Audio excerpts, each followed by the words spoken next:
Shalom. First and foremost, I want to give all praises, honor, and glory to Yahweh, Bahasham, Yahweh Shai, Bahasham, Rechak Kodash. Double honors to the elders and the apostles of Great Millstone, and peace and blessings to the elect. And today we're going to go into the book of Isaiah, the 13th chapter. And as you can see in the subheading here, prophecies about Babylon.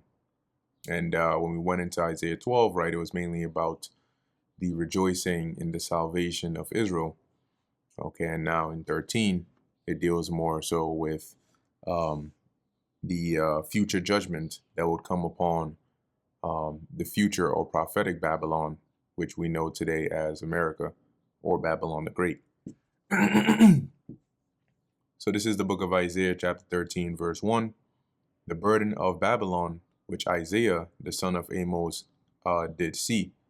Now, at the time, right, of Isaiah prophesying and being on the scene, the Neo-Babylonian Empire, right, which was founded by Nabopolassar, the father of Nebuchadnezzar II, and then, Nebuchadnezzar is really known for being that one of those main kings of that empire. They hadn't come up into power yet, right? They hadn't come up into power just yet.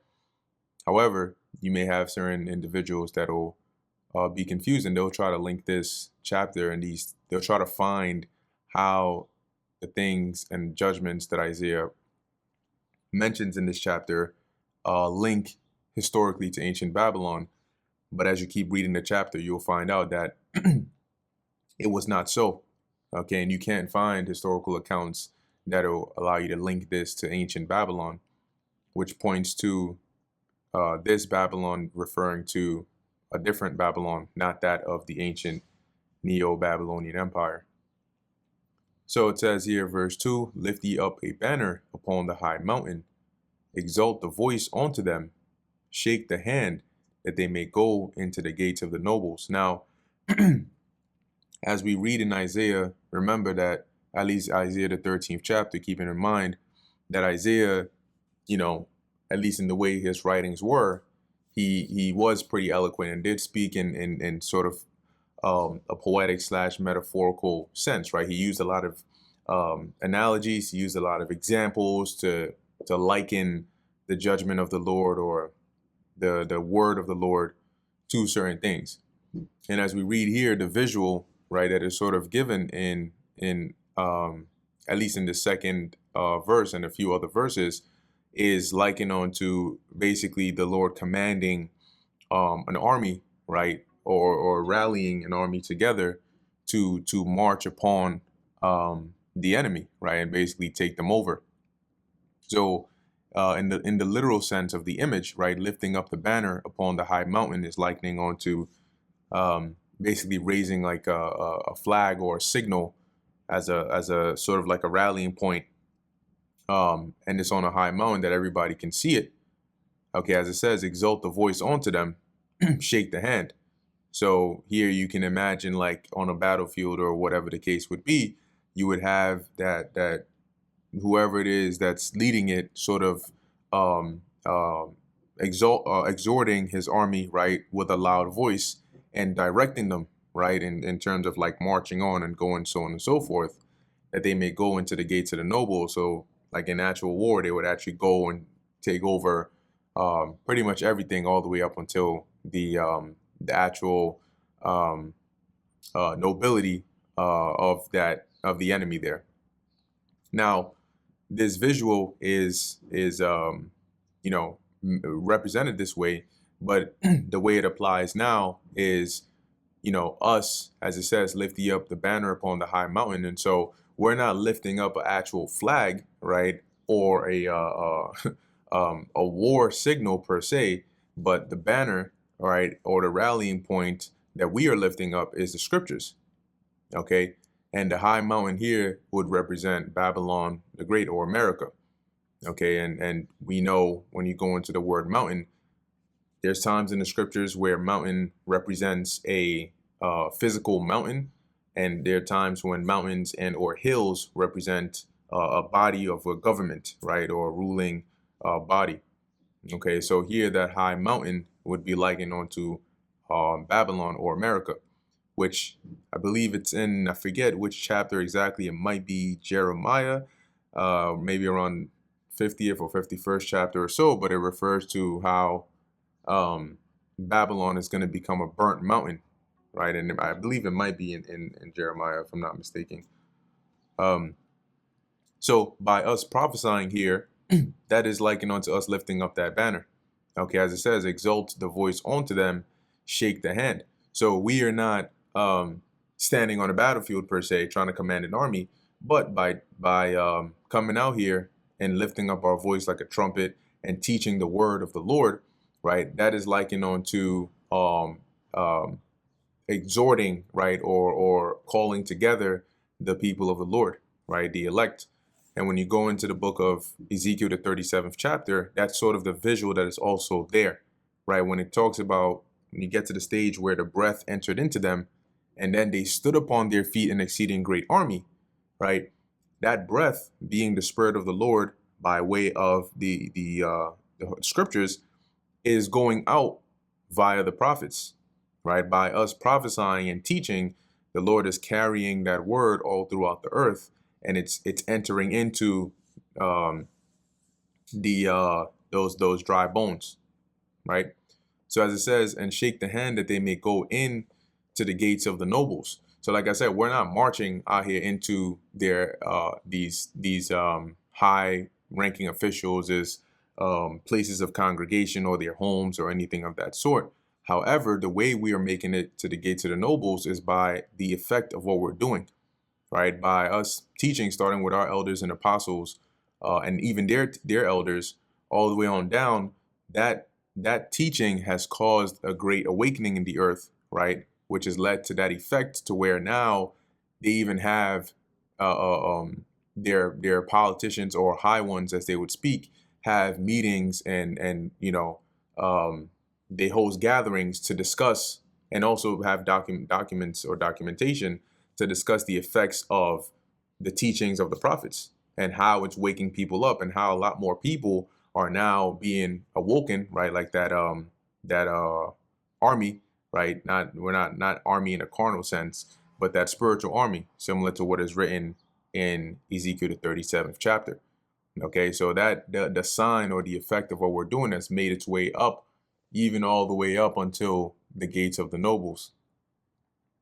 Verse 13 says, I have commanded my sanctified ones. I have also called my mighty ones for mine anger. And so the sanctified ones would be the prophets, right? The teachers who have been made holy, separated, right? And the Lord has put that spirit of wisdom, knowledge, and understanding into them to where they can teach, right, the correct truth of the doctrine of the scriptures. Okay, so the Lord has commanded us to teach, to prophesy. And as it says, I have also called my mighty ones for mine anger. And the mighty ones are the angels, all right, because they are the ones who are going to be doing, some of the other heavy lifting, right? Our job is to prophesy, which we're doing, but the Lord has the angels, which some are prepared to come, right, with Yahushai when it's go time. But you also have some angels whose jobs it is to go throughout the earth and have certain things happen, right? Have certain events happen. And then you also have some angels that are on standby, right? As the scriptures tell you, that are prepared for a certain period of time to make something happen.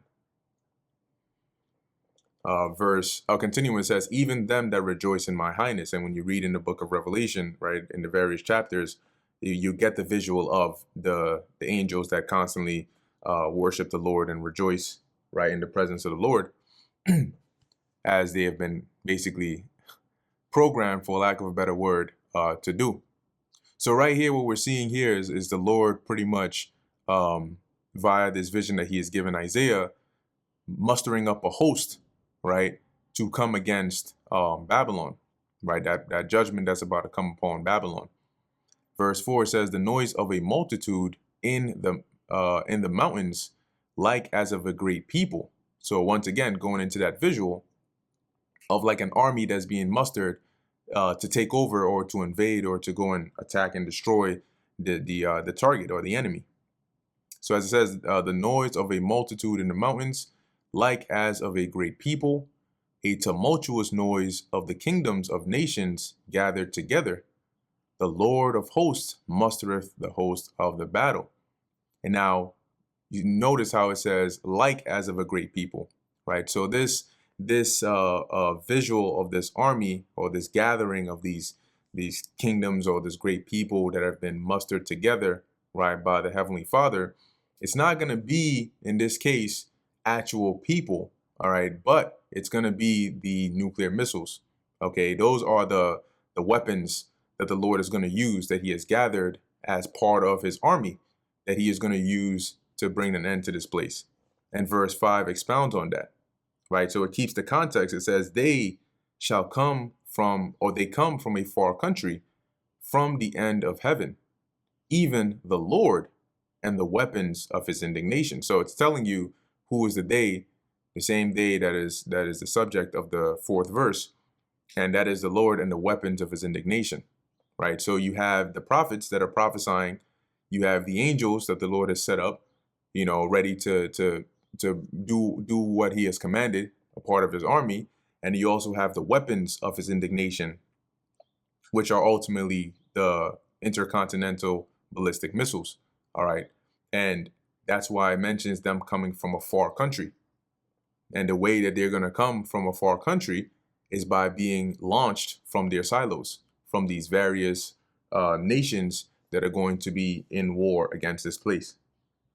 So as it says here, even the Lord and the weapons of His indignation to destroy the whole land. So those weapons that are going to be shot off, hence they're known as intercontinental ballistic missiles, are going to be shot off to destroy the whole land, which is Babylon. So that is point number 1 on how this Babylon is not referring to ancient Babylon, because the region of ancient Babylon is still here today, and it's still inhabited. And when it was an empire and it got taken down, the whole land wasn't destroyed.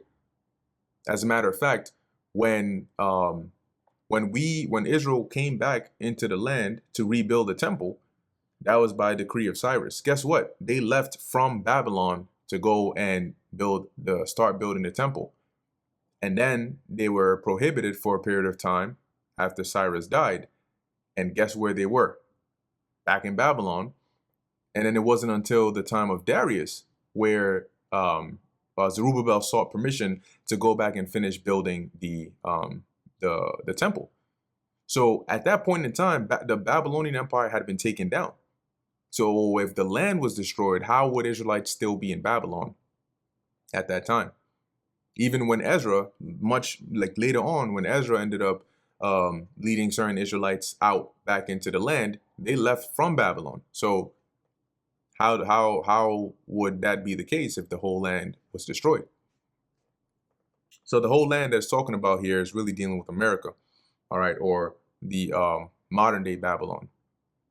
Verse 6, howl ye, for the day of the Lord Yahweh is at hand.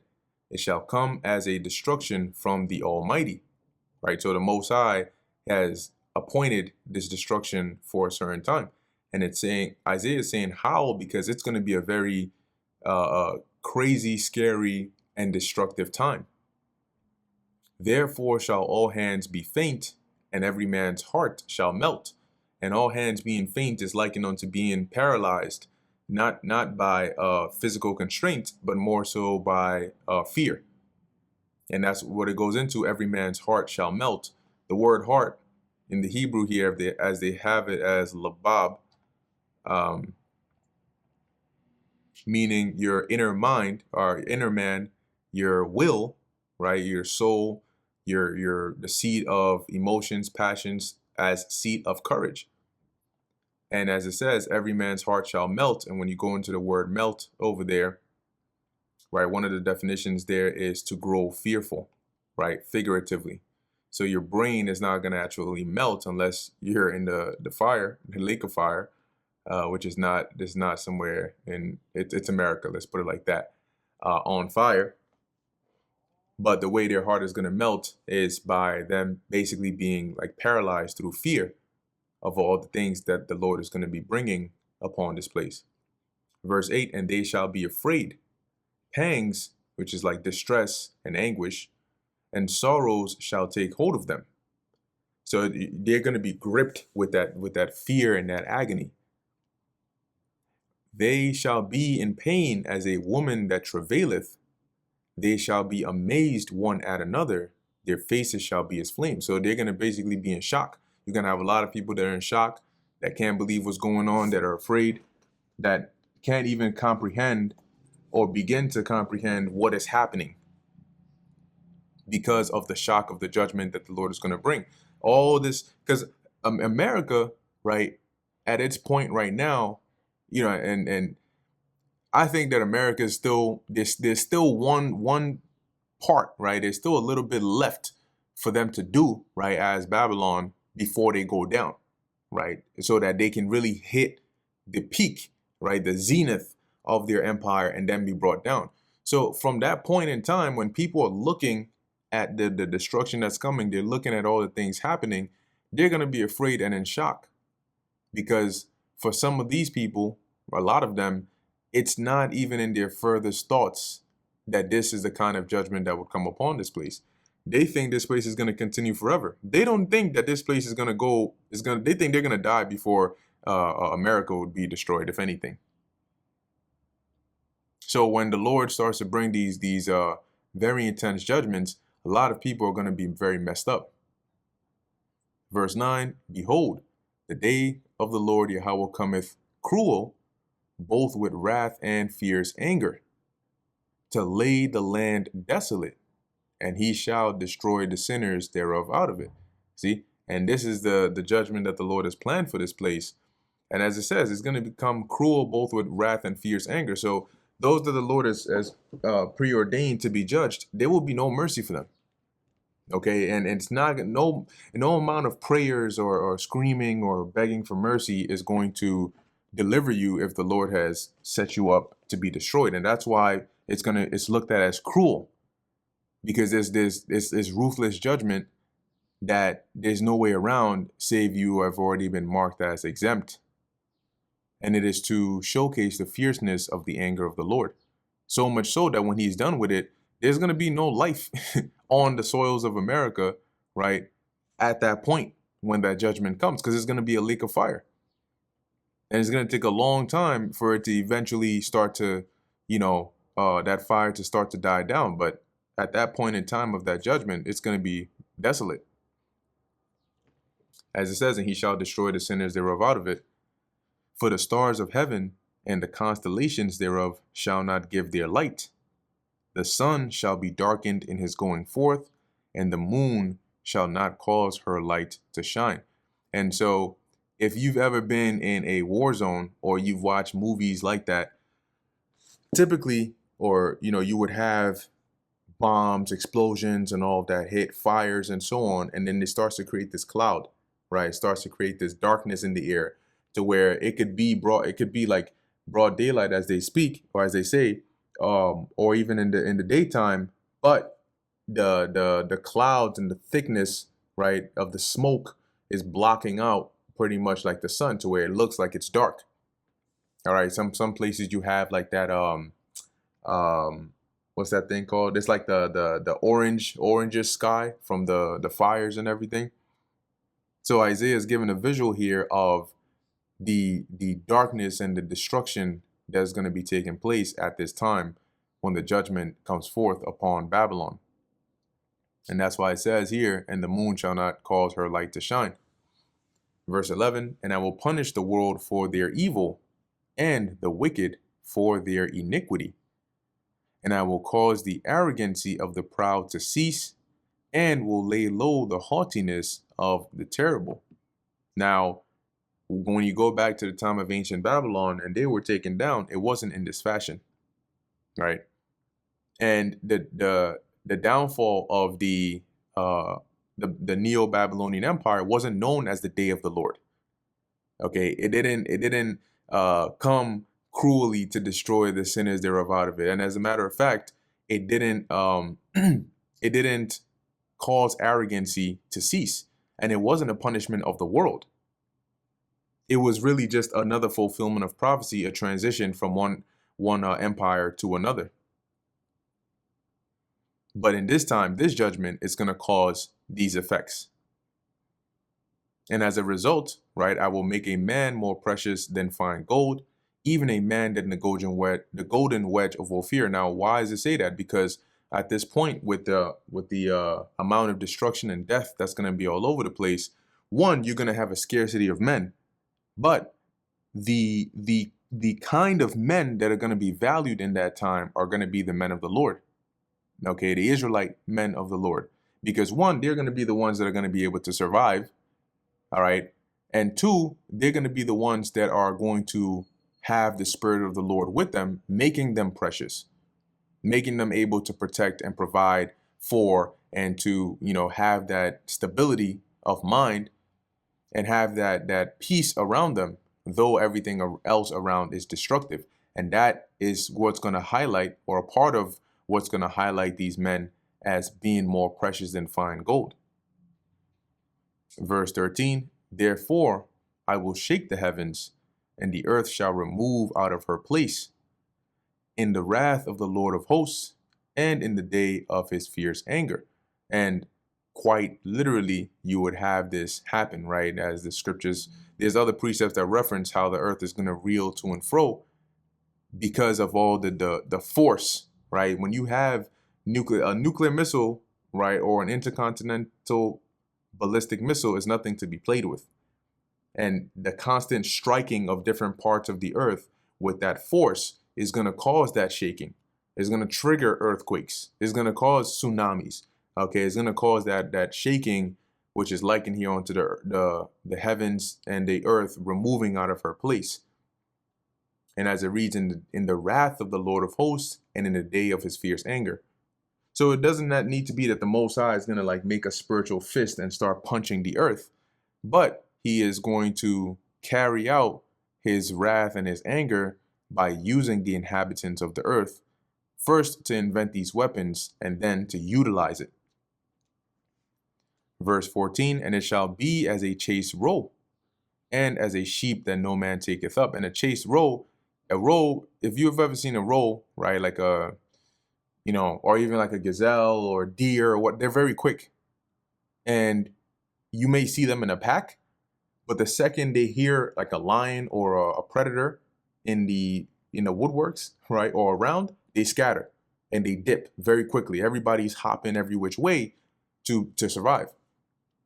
And so now we start to get a quick visual of not just the destruction that is happening, globally, right, where you have the way it's manifesting is with the missiles hitting and so on and so forth.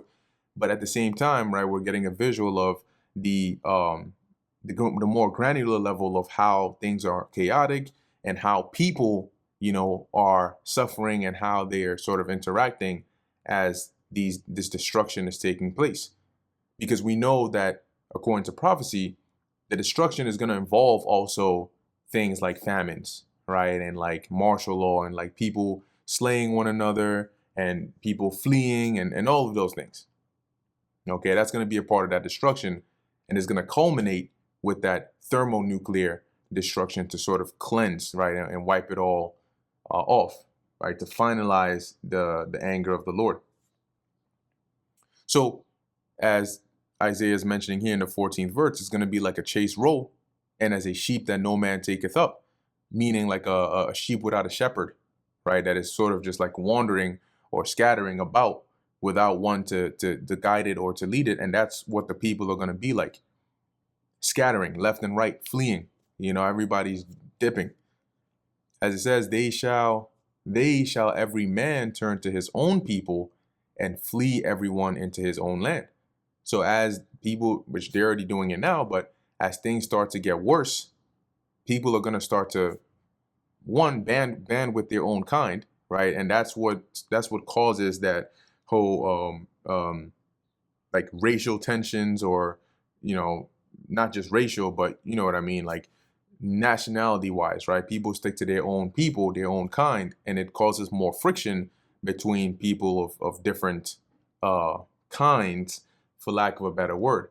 And at the same time, a migration back to their own homelands of the various people. Because here in America, you have a conglomerate of different nations over here, right? And they're not all Native Americans. And when I say that, I mean they're not native to the land. I mean, not that the being of the land makes your nationality, but they're not Americans, so to speak. So you have Chinese people that will go back to China, Japanese people that will go back to Japan, right? That's how they flee back to their own lands. Because why did they come here? They didn't come here because they loved the land so much. They came here for to make money, right? They came here for opportunity's sake. And so when they start to see things getting bad over here, then they don't have a reason to stay here. Verse 15, every one that is found shall be thrust through, and every one that is joined unto them shall fall by the sword. So now, right, once again, going back to that visual of you have this army, they invade the city, and now they're going through pretty much just destroying everyone and everything that they see, right? Well, once again, as I mentioned, when these prophecies are fulfilling or taking place in their fullest, you're going to have the missiles being shot, right? But that's on the let's say geopolitical level, right? But if you zoom in to what's actually happening in the land, that's when you see this scenes over here, right? As it says, everyone that is found shall be thrust through. So imagine, people hiding, imagine people breaking into other people's homes. They find somebody, and if you're a man, they'll slay you, they'll stab you up, they'll shoot you, whatever the case is. And as it says, everyone that is joined onto them shall fall by the sword. So if say they come into a house, be it martial law troops or a gang or just some crooks, and they break into a house and they see one person and they're gonna delete this person. Well, if they find somebody else there, then guess what? That other person is also gonna suffer whatever judgment that they're trying to bring at that time, right? Verse 16, it says, their children also shall be dashed to pieces before their eyes. And that happening emphasizes what's the word I'm looking for here? Being helpless, right? Because nobody willingly just stands there, right, and just watches their children be put to death or dashed to pieces before their eyes. So for that to happen, it shows you that you're going to have people in a helpless position, right? Be it, you like scenes from The Purge. You get tied up and then they're torturing your family and all this extra kind of stuff. These are all things that will be taking place in that time, which add to it being a time like never before. It says here, their houses shall be spoiled, right? So their houses going to be broken into. And this is also something that was seen by the prophet Ezra in 2nd Ezra, the 15th chapter, right? So their houses shall be spoiled and their wives ravished, meaning to be, taken, right, against their will. And if that happens in a society that all hell hasn't broken in or broken loose yet in, what do you think is going to happen when all hell does break loose? It's going to be like a common place. Like, how a fight can break out or at any point in time. Well, guess what? Cases like this is going to be commonplace because all hell is breaking loose. A woman getting assaulted is going to be the last of people's problems at that time. Meaning, like, when all hell is breaking loose, and like if you watch these post-apocalyptic movies, a woman getting assaulted is not something that everybody stops what they're doing to turn around and say, oh, it's just an outcry and we have to open an investigation. That's not going to be happening in that time. Verse 17, behold, I will stir up the Medes against them, which shall not regard silver, and as for gold, they shall not delight in it. Now, going into Isaiah 13 and 17, this, like I said, like similar to what I mentioned in the beginning of the lesson, this is dealing prophetically, right? So the Medes here are not talking about the ancient Medes, okay, the descendants of Japheth or Madai. It's not talking about the ancient Medes, right? The Lord here through Isaiah is referring to the Medes, the modern day Medes, or I should say the Medes in prophecy, which are, in this case, the Russians, okay, or Russia. Now, when you go into it historically, the Medes didn't come against Babylon. Okay, when you go into I looked up here, Median territory, what you see here, right, is you have the Median Triangle or the Median Heartland, which is this. You have the Median territory, which they had covered here in purple. And then you have here the Neo-Assyrian Empire, which you have over here. Now, one of the reasons that you don't hear much about the Medes in the scriptures is because, and you hear more so about like Babylon, is because they ruled at the same time, right? They ruled sort of hand in hand, just in different parts. When the Assyrian Empire was taken down, it was taken down by the Babylonians and the Medes, okay? So they worked together to take down the Assyrian Empire. And when the Assyrian Empire was taken down, they didn't go to war with each other. In fact, they had an alliance. If you look at, I believe it was Nebuchadnezzar's wife, she was a Median. All right, if we type that in here, I think her name was Amethyst, Nebuchadnezzar II.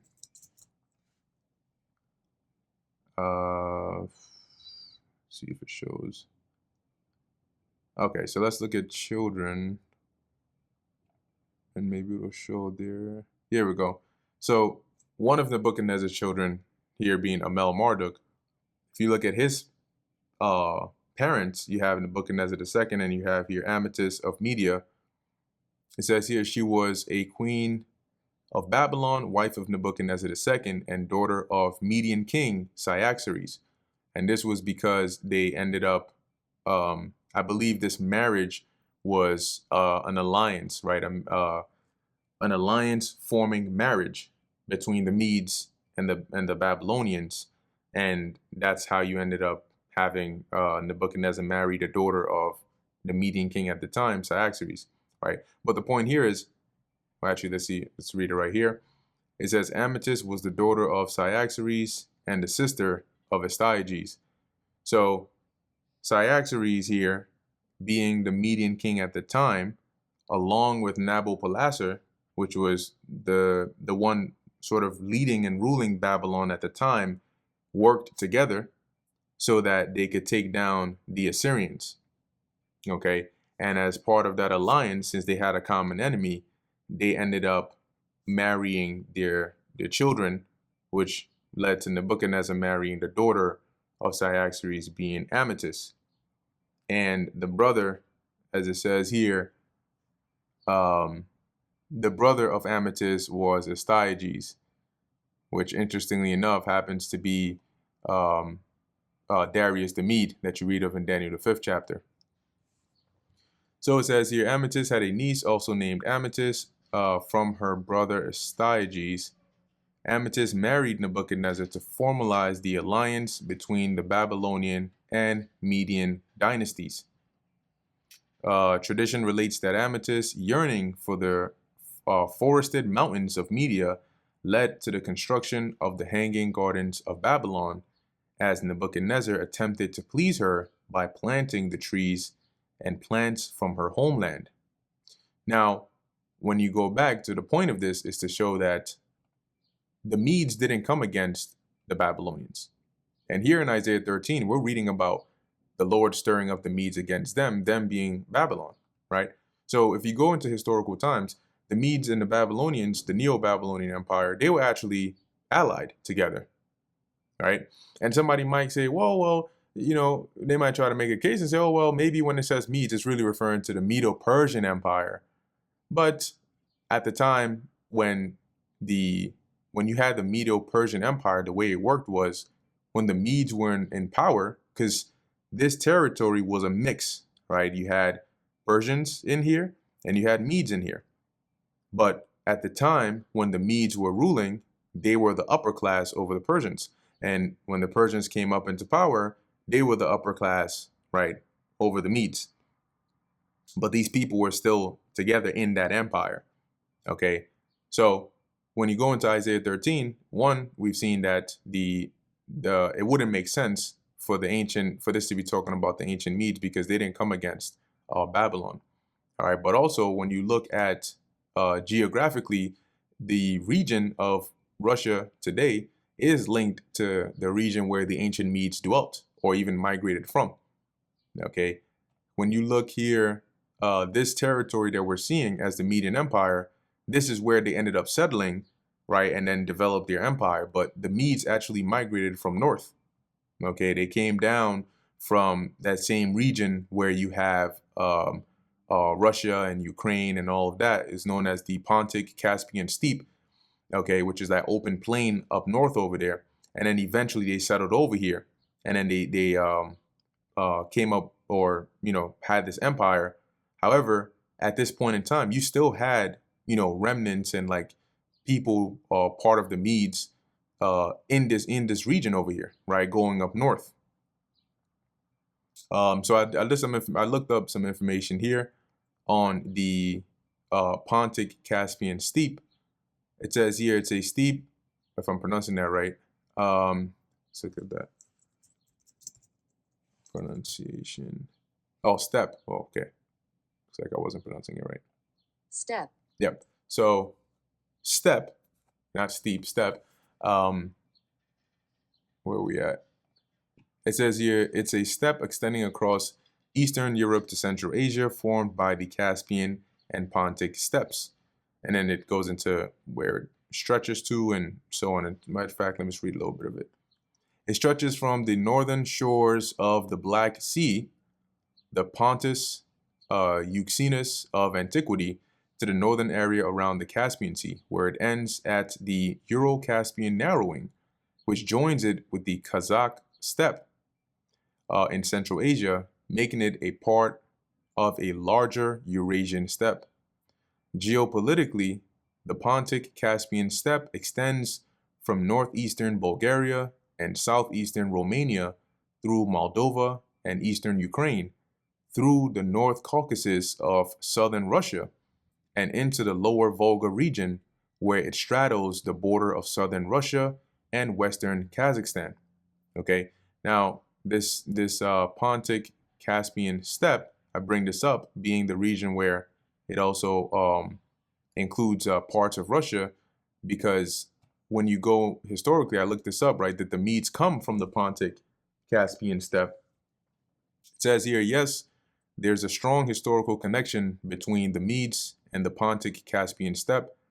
The Medes, an Indo-Iranian people, are believed to have originated in the Eurasian steppe, which includes the Pontic Caspian steppe. They later migrated to the Iranian plateau, where they established the kingdom of Media.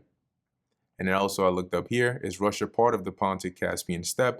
It says here, yes, parts of Russia are included within the Pontic Caspian steppe, specifically the southern federal district of Russia, including the North Caucasus region, is located on the Pontic Caspian steppe. Okay, so the point of this is that geographically, there is an association or a link between where the Medes used to dwell and migrated from, right, into where they established their empire and where Russia is today, right? And so if you are, imagine if you are looking at a vision and you're seeing people from a particular land or a particular region being, a key player going up against people from another land or a particular region, sometimes it's not always that the people dwelling in that land are the original or native inhabitants of that land, but they just so happen to be the people within that region when you saw whatever it is you saw, right? So I say that, and the example I'm giving is today, if you had like somebody say, oh, I had a dream that the Americans, right, I don't know, invaded India, right? Just to throw that out there, right? I had a dream that the Americans invaded India. Well, the Americans invaded India. The Americans would be determined by what time period did you have this dream about? Because the Americans during the 1500s look very different than the Americans today, right? If you say Americans today, you're talking about somebody that is Chinese could be classified in there. You have Edomites that are classified in there. You have Israelites that are in there that today they would look at them as Americans. When they say Americans today, they're really referring to people in the land of America. Okay. And likewise, when you go back 1500s and prior, where you had the Native Americans, as they call them, right? The Northern Kingdom in the land, they would be known as the Americans if if the land was called America at the time, they would be known as the Americans, right? So when you come into Isaiah 13 and 17, just because it says Medes here doesn't mean that it's referring to the actual descendants of Media, but rather those who are in that territory or that region at this time. And those that are in that territory or that are in that region that are going to play this role of coming against Babylon are Russia. Okay, and of course the neighboring nations that are allied to it, but primarily Russia, because they're going to be that main enemy that the Lord is going to stir up against Babylon. So I just gave all that for some extra context. Not that you necessarily need it, right? Because we believe this according to prophecy and faith, that this is what it means, but just for extra context for those that are interested in it. As it says here, which shall not regard silver, and as for gold, they shall not delight in it. So what that's saying is, when the Lord stirs up, which he's doing now, the minds of Russia, right, or the Medes here, as it's worded, he's going to put into their minds to where they're going to be at the point of they're ready for war. And at that point, no silver or gold, which silver and gold in this case would be used as means of like forming peace or a treaty. But the Lord is saying here, they're not going to delight in it. So you can't buy them off, and you can't basically subdue them with money, because the Lord is going to have put it into their minds to be ready for war. Verse 18, their bows also shall dash the young men to pieces, and they shall have no pity on the fruit of the womb, which are the children. Their eyes shall not spare children. So when they get into that mindset that, okay, it's time to go all out against this place, right? When that evil thought comes into their mind, as it is written in Ezekiel 38, and Salaki, if I said 37 before when referring to Russia, I meant Ezekiel 38. When that evil thought comes into their mind and they're ready to shoot those missiles here, they're not going to stop to reconsider and say, oh, there are children over there, or there are women over there. Let us not do this. And Babylon, the glory of kingdoms, the beauty of the Chaldees' excellency, shall be as when God overthrew Sodom and Gomorrah. And when God overthrew Sodom and Gomorrah, he destroyed it, right, with fire and brimstone from the heavens. That's not what happened when ancient Babylon went down. Verse 20, it shall never be inhabited, neither shall it be dwelt in from generation to generation. And that's definitely not the case with ancient Babylon. And these are key verses that signify that what Isaiah is seeing here is prophetic, right? This isn't something that, I'm saying prophetic even in our time. This isn't something that happened during the time in ancient history. And as it says here, neither shall the Arabian pitch tent there, neither shall the shepherds make their fold there. Meaning the land is going to be uninhabitable for people to move and basically form society or civilization or rebuild it back. Verse 21, but wild beasts of the desert shall lie there. Now, why would wild beasts of the desert lie in a city, right? Or a setting with people? Because there's not going to be people and there's not going to be city. It's just going to be a desert, right? After that fire dies down. And their houses shall be full of doleful creatures. So where their houses used to be is no longer going to be houses and buildings. And owls shall dwell there, and satyrs shall dance there. And when you go into that word satyrs, it goes into, let's go in here. So they have it here as hairy, a he-goat. A satyr may refer to a demon-possessed goat like the swine of Gadara. But it's the same word that is used for goat, right, throughout the scriptures. Or here, as it says, hairy. But as you can see here, dealing with like a goat or a kid. And when you look up like a satyr in the actual image, they just show you, if anybody's seen like Hercules, that his mentor, so satyr. If you look at his mentor in Hercules, right, where he's like half goat, half human, horn, all of that, that's sort of like that mythical creature / image that they attribute to to like a Seder, but I would probably just go with likely like a goat or something like that. And the reason in being, keep in mind that North America gets destroyed, right? But you still have like South, Central America, and maybe possibly even Canada that is not like fully destroyed. And so as the fire dies down, if you still have like life, animals, whatever, in like some of these neighboring territories, as it says, that's how they end up coming into the land, right? That's how they end up creeping into the land, and that's how you have like owls and desert creatures dwelling here, because the land is going to be a lake of fire. So whatever is here is going to die. So how do you end up having desert creatures or wild beasts of the desert lying here? They got to come from somewhere, right? So it says here, and satyrs shall dance there, and the wild beasts of the islands shall cry in their desolate houses, and dragons. And when it says dragons, it's not like dragons from Game of Thrones kind of dragons, but more like like reptilian like creatures in their pleasant palaces, and her time is near to come, and her days shall not be prolonged. So basically, this place is going to be turned into a habitation of desert creatures and devils. And who knows, right? You might even have friggin' certain demons roaming around in here. But as it says, her pleasant palaces and her time is near to come. So the time for this judgment or this destruction to come upon Babylon is close, and her days shall not be prolonged, right? So it's not going to take long before this judgment gets fulfilled, and now more so than ever.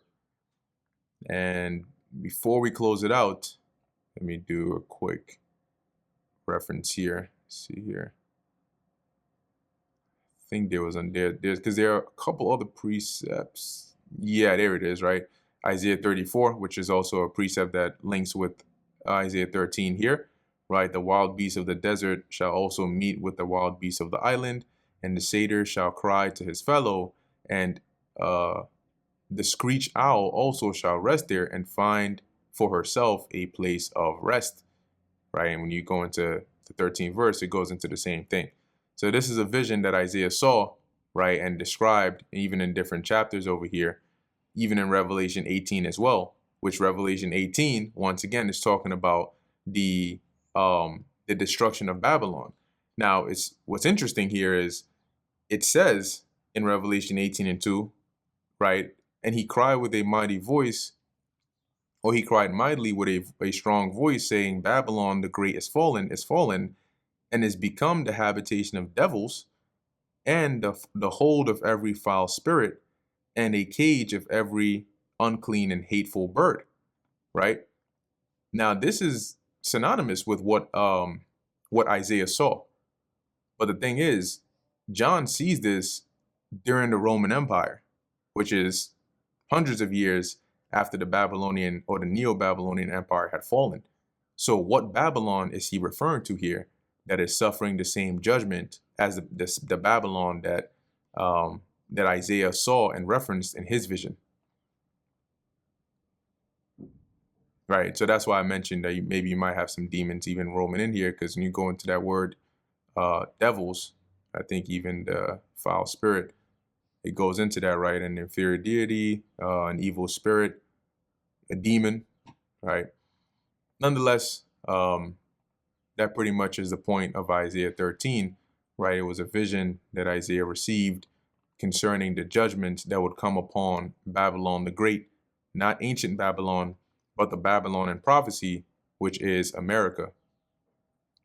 So with that, Lord willing, you edified. In closing, I want to give all praises, honor, and glory to Yahweh, Bahasham, Yahweh Shai, Bahasham, Recha Kodesh. And until next time, Shalom.